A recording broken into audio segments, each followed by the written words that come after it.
Hello there and welcome back to our new episode. Last time we talked about the Napoleonic Wars, the Battle of Aspern, which is depicted there, and Metternich. Now we are moving into the next century, specifically in year 1914, where World War I started. In this episode, I'll be talking more about the different explanations of why the Great War began.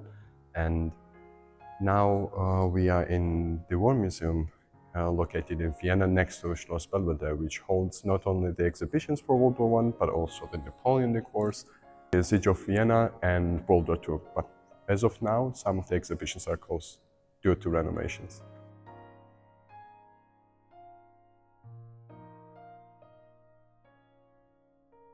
On 26th and 27th of June 1914, Archduke Franz Ferdinand visited Bosnia to attend the military exercises as a general of Austro-Hungarian armed forces. On 28th of June, he took to the streets with his wife in Sarajevo, where Serbian nationalists were waiting to assassinate him.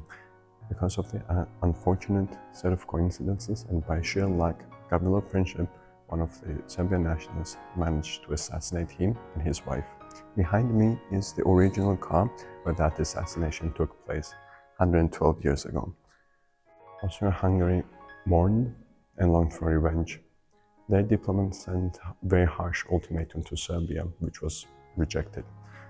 Thus, Austria-Hungary declared war on Serbia a month later, which later dragged other great powers such as Russia, Italy, Ottoman Empire, Germany, France, and United Kingdom into a massive war, which would be later called the Great War or World War I.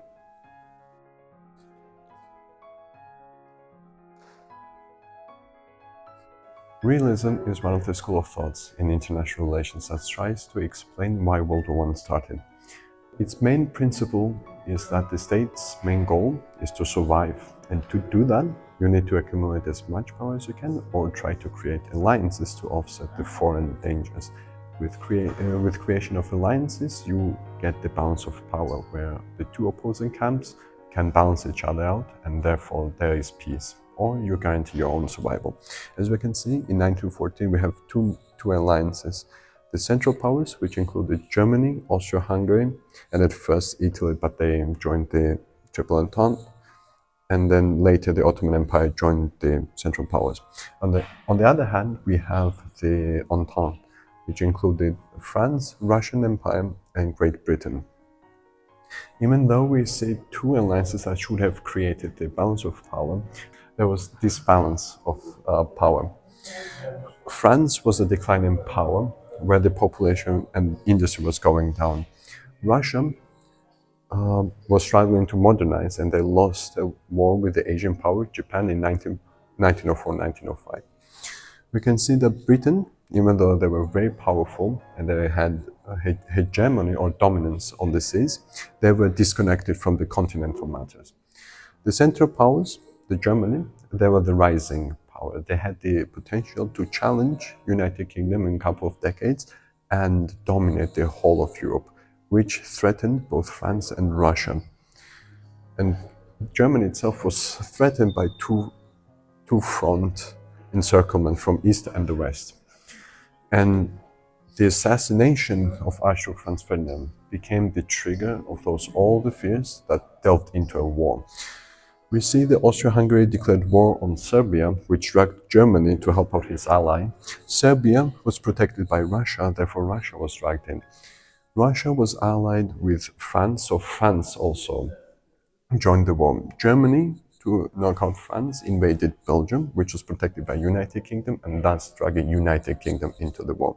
And from that sequence of events, we can see the alliance systems and their regionalness caused the conditions in which the major powers found themselves into a global war out of nowhere because of one assassination, which happened on the Balkan Peninsula.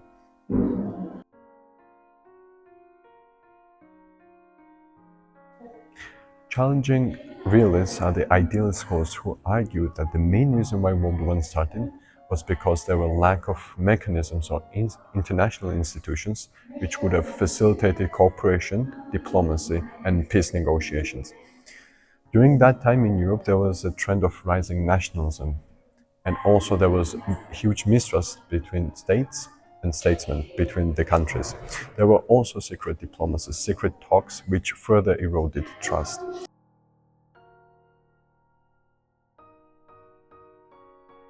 On top of all the reasons I mentioned, there was also an individual, Kaiser Wilhelm II, who was the Emperor of Germany. He was described as an irrational, incompetent, and difficult to work with.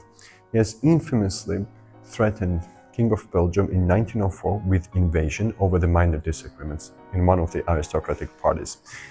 He was acting as a chaotic force and the head of Germany, which further eroded any diplomatic initiatives.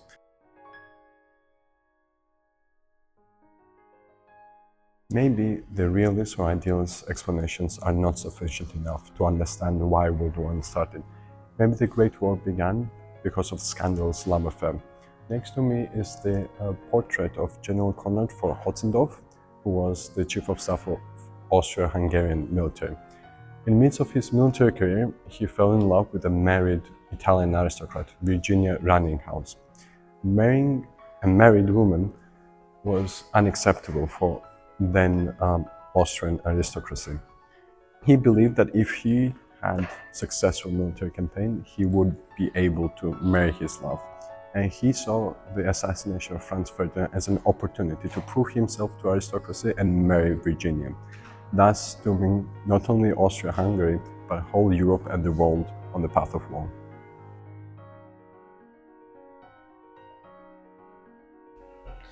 World War I was one of the most devastating wars in human history, where we have seen the rise and development of new technologies that ended so many lives. So many young people have also passed away. It only took 4 years for four empires to crumble and nations and generations to be traumatized. If you want to learn more about the World War I and the chronology and events, or uniforms, or medals, or any other equipment that those soldiers used, you can come to the museum and see it for yourself.